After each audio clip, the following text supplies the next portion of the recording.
एक बार की बात है। राजा नाम का एक लड़का था। राजा बहुत ही मनचला था और आती जाती लड़कियों को छेड़ता और मजाक करता रहता था।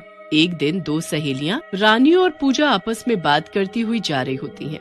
तभी राजा उन्हें चिढ़ाते हुए बोलता है, कहाँ जा रही हैं दोनों सहेलियां गोभी का फूल बनकर? जरा हमारी बात भी सुन लो, हमें कौन से कांटे लगे हैं? राजा की बात सुनकर रानी को गुस्सा आ जाता है और वो राजा को सबक सिखाने के इरादे से जाने लगती है। लेकिन पूजा उसे रोक लेती है और बोलती है, कहाँ जा रही हो रानी, इस मनचले से लड़ने? ये तो बना ही जूतियां खाने के लिए है, इससे मुंह लगाना ठीक नहीं है। चलो हम अपने कॉलेज चले। पूजा की बात सुनकर राजा हंसने लगता है और कहता है, सही कह रही है पूजा, भला तुम दोनों मेरे मुंह कहाँ लगोगी? तुम्हें तो कोई राजकुमार आएगा लेने, शक्लें देखो जरा अपनी। राजा की बात सुनकर रानी राजा के पास जाती है और उसे जोर से थप्पड़ मारती है। ये ले, अब अपनी शक्ल देखना घर जाकर आईने में, छिछोरा कहीं का। फिर रानी और पूजा वहां से चली जाती है। लेकिन राजा को बहुत जोर से गुस्सा आता है। उस दिन से राजा रानी और पूजा से अपना बदला लेने की फिराक में घूमता रहता है। एक रात पूजा और रानी को कॉलेज से लौटने में देर हो जाती है। पूजा रानी से बोलती है, अरे रानी, आज तो बहुत देर हो गई, घर पर पक्का डांट पड़ेगी हमें, मुझे तो डर लग रहा है। पूजा की बात सुनकर रानी कहती है, तू तो बहुत ही डरपोक है पूजा, तेरी शादी के बाद तो भगवान ही मालिक है तेरा। रानी की बात सुनकर पूजा हंसने लगती है। तभी वहाँ राजा आ जाता है और बोलता है, और कहाँ जा रही है तुम दोनों इतनी रात में मेरे बिना? कहो तो तुम दोनों के साथ मैं भी चल दूं। राजा की बात सुनकर रानी बोलती है, बहुत ही बेशर्म है तू राजा, इतनी बेइज्जती के बाद भी पीछा नहीं छोड़ रहा, दफा हो जा नहीं तो बंदर की तरह लाल कर दूंगी। रानी की बात सुनकर राजा को गुस्सा आ जाता है और वो कहता है, बहुत ही ज्यादा घमंड है तुम दोनों को, आज मजा चखाता हूँ तुम दोनों को। ऐसा कहकर राजा अपने हाथ से इशारा करता है। इशारा करते ही उसके दोस्त चंगू और मंगू वहां आ जाते हैं। वो दोनों रानी और पूजा को पकड़ लेते हैं। बहुत सही पकड़े हैं भैया, बोलो इन लड़कियों का क्या करना है? इन दोनों ने बहुत तंग किया है आपको।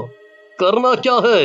वही जो हम और दूसरी लड़कियों के साथ करते हैं। इन दोनों ने मेरा अपमान किया है, इसकी सजा तो जरूर देनी पड़ेगी। हाँ? ऐसा कहकर वो तीनों रानी और पूजा का गला दबाने लगते हैं। आह, आह, छोड़ दो मेरा गला, मेरा दम घुट रहा है, छोड़ दो। लेकिन वो तीनों दरिंदे पूजा और रानी का गला नहीं छोड़ते, जिससे उन दोनों की मौत हो जाती है। मंगू राजा और चंगू से बोलता है, अरे राजा भैया, लगता है ये दोनों मर गई हैं। इससे पहले हम तीनों को कोई देखे, हमें यहाँ से निकल जाना चाहिए।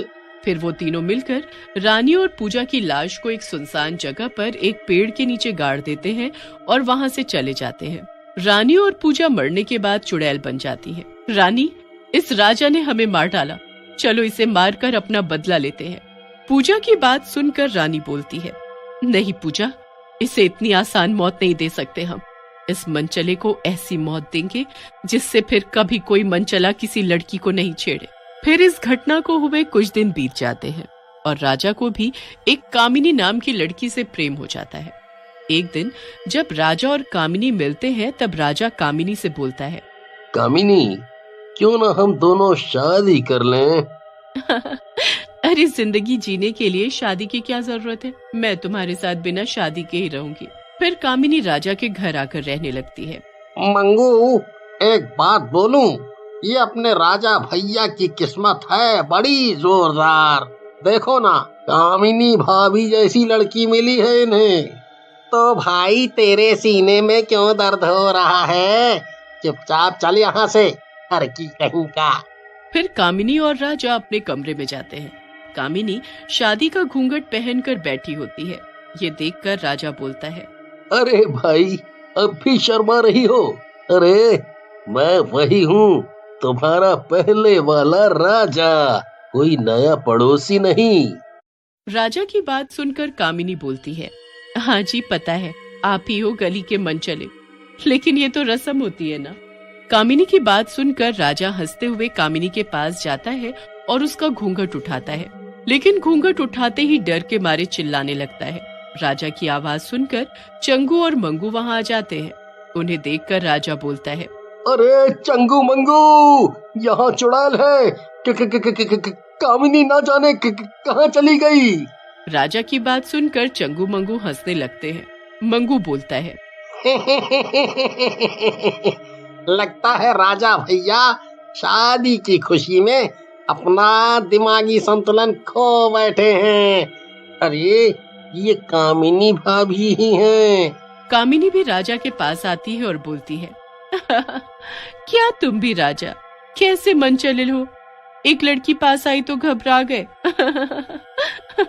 वहाँ कामिनी को देखकर राजा शांत हो जाता है और चंगू मंगू को जाने के लिए कहता है।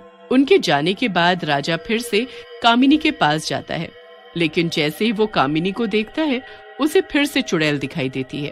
अरे मर गया रे, चुड़ैल आ गई। चंगू मंगू इधर आओ और इस चुड़ैल से बचाओ।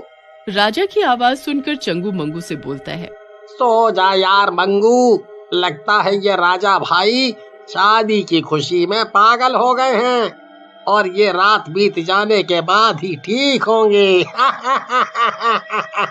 उधर राजा डर के मारे बेहोश हो जाता है। अगली सुबह राजा उठता है। कामिनी उसके पास ही बैठी होती है। राजा के होश में आने के बाद कामिनी उसे बोलती है, आप भी न राजा, बहुत वो हैं, भला ऐसे भी कोई सोता है, चलो उठो और नहा लो, मैं आपके लिए नाश्ता तैयार करती हूँ। लेकिन राजा कामिनी से बहुत ज्यादा डरा होता है। वो कुछ नहीं कहता और नहाने चला जाता है। ये सब क्या हो रहा है? कभी ये कामिनी चुड़ैल दिखती है, कभी ये लड़की, ऐसे तो मैं पागल हो जाऊंगा। तभी राजा के पीछे चुड़ैल आकर खड़ी हो जाती है। राजा पीछे घूमता है और चिल्लाते हुए बोलता है, तुम कौन हो और क्यों मेरा पीछा कर रही हो? छोड़ दो मुझे। लेकिन चुड़ैल हंसने लगती है और बोलती है, तेरा पीछा छोड़ दूं? ये तो अब तेरी मौत के बाद ही छूटेगा। ऐसा कहकर चुड़ैल वहां से चली जाती है। रात में चंगू मंगू अपने घर पर बैठे शराब पी रहे होते हैं। तभी मंगू बोलता है, यार एक बात तो बता चंगू, ये राजा भैया ने सही नहीं किया। उन दोनों लड़कियों को मारकर कहीं वो भूत बन गई तो। तुम बहुत ही मनहूस टाइप के आदमी हो यार। रात में शराब के साथ ऐसी बातें करता है कोई? अरे भूत वूत कुछ नहीं होता, चुप करके दारू पी। फिर चंगू और मंगू शराब पीने लग जाते हैं। तभी वहाँ दोनों चुड़ैलें आ जाती हैं और एक चुड़ैल बोलती है, कौन कहता है भूत नहीं होते? मैं हूं ना। ऐसा कहकर पूजा और रानी चुड़ैल उन दोनों को मार डालती हैं और चंगू और मंगू को मारने के बाद पूजा चुड़ैल बोलती है, रानी इन जमूरों को तो हमने मार दिया, लेकिन उस शैतान को कैसे मारेंगे? तभी वहाँ कामिनी आ जाती है। उसे देखकर रानी और पूजा चुड़ैल खुश हो जाती हैं और बोलती है, कामिनी तुम बहुत अच्छी हो, तुमने हमारा साथ दिया इस बदले को लेने में। इसके बाद कामिनी अपने घर चली जाती है। वहाँ राजा डरा बैठा होता है। राजा को देखकर कामिनी बोलती है, तुम्हें डरने की जरूरत नहीं है राजा, तुम्हारी समस्या का हल है कि तुम उन चुड़ैलों से शादी कर लो, और क्योंकि एक बार तुम उनके पति बन गए तो वो तुम्हें अपना पति होने के कारण नहीं मार पाएंगी। राजा को कामिनी की बात ठीक लगती है और वो शादी के लिए तैयार हो जाता है।